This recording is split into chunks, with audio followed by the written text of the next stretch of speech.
The Sinner season pertama ini salah satu series yang cukup menarik perhatian gue karena tema dan kelihatannya tuh cukup dark ya dengan aspek psikologisnya.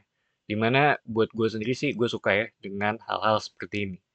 Sedangkan secara cerita tentang seorang wanita yang melakukan pembunuhan di mana dia tuh mengaku telah melakukannya dan banyak saksinya juga. Namun yang jadi pertanyaan adalah kenapanya. Dan sisi Y-nya ini yang menjadi landasan ya pada cerita di season pertama ini. Kurang lebih seperti itu dari sisi premisnya. Dan setelah gue selesai nonton, ini emang series yang lumayan berat ya. Dimana kita tuh ngelihat dari sudut pandang Cora, dia tuh seorang ibu yang terlihat nggak nyaman dengan kehidupannya sekarang, walaupun secara keluarga terhitung keluarga yang harmonis antara hubungan dia dengan suaminya dan mertuanya juga gitu. Tapi entah kenapa kayak ngerasa ada sesuatu yang salah di sana dan menurut gue ini menimbulkan yang namanya repressed emotion gitu. Sampai suatu saat dia dengan suaminya dan satu anaknya tuh pergi ke pantai yang terhitung public place ya.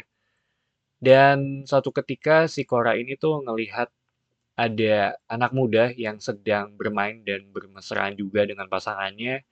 Dan di sana si Cora snap. Dia datang dan membunuh pria tersebut di depan publik ya.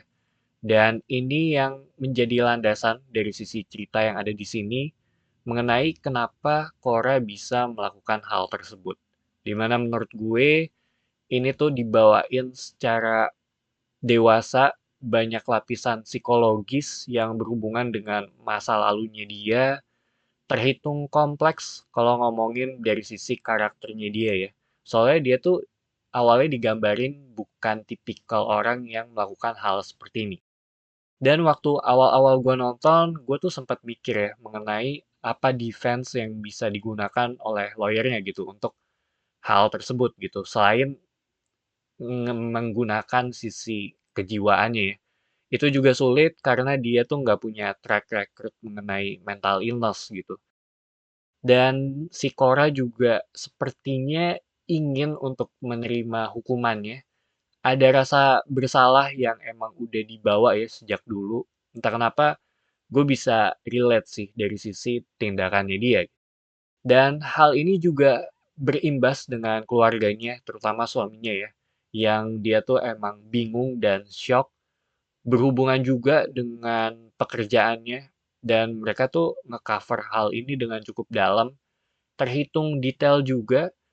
Contohnya tuh ada scene di mana suaminya ini tuh dia lagi kerja di salah satu rumah customernya, terus dia nggak sengaja nguping mengenai pembicaranya si customer ini gitu, mengenai seberapa takutnya si customer ini ya dengan keberadaan si suaminya di dalam rumahnya dia gitu.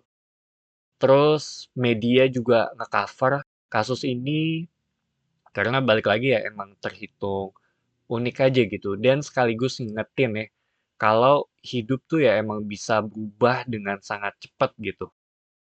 Selain Cora, kita juga ngelihat dari sudut pandang detektif yang bernama Ambrose, di mana secara perlahan kita mulai tahu mengenai kehidupan pribadi si detektif ini ya di luar pekerjaannya. Walaupun nggak begitu banyak disorot, tapi menurut gue dari sisi porsinya sih udah cukup ya.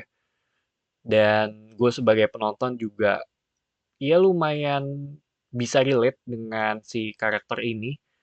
Sedangkan secara pacing, ini tipikal series yang slow burn dengan psikologis karakter sebagai tema utama yang diangkat ya. Walaupun dibalut dengan pembunuhan gitu. Jadi buat yang nggak suka dengan pendekatan cerita seperti ini, menurut gue lebih baik jangan nonton ya, karena ini tuh terasa lambat karena kita emang dibuat masuk ke dalam isi kepala sampai ke trauma yang dialami oleh si Cora ini.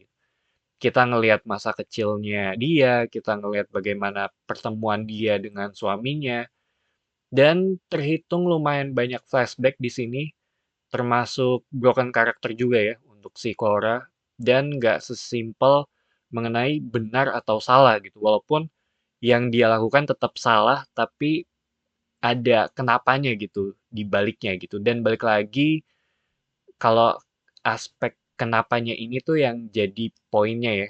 Ditambah aspek psikologis di sini tuh juga berasa banget dan berhubungan dengan yang namanya ingatan juga. Bagaimana cara ngeblok mengenai memori buruk ya, atau bisa dibilang kayak semacam coping mechanism yang ada di sini. Dan ketika kita tahu apa yang terjadi di baliknya, itu terhitung kelam.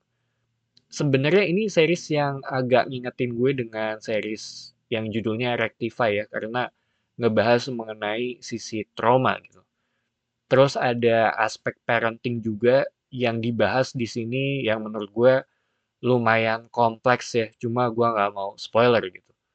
Sedangkan secara visual, ini terhitung lumayan banyak yang enak untuk dilihat ya, dari sisi letak kamera dan dari sisi komposisi warnanya juga gitu.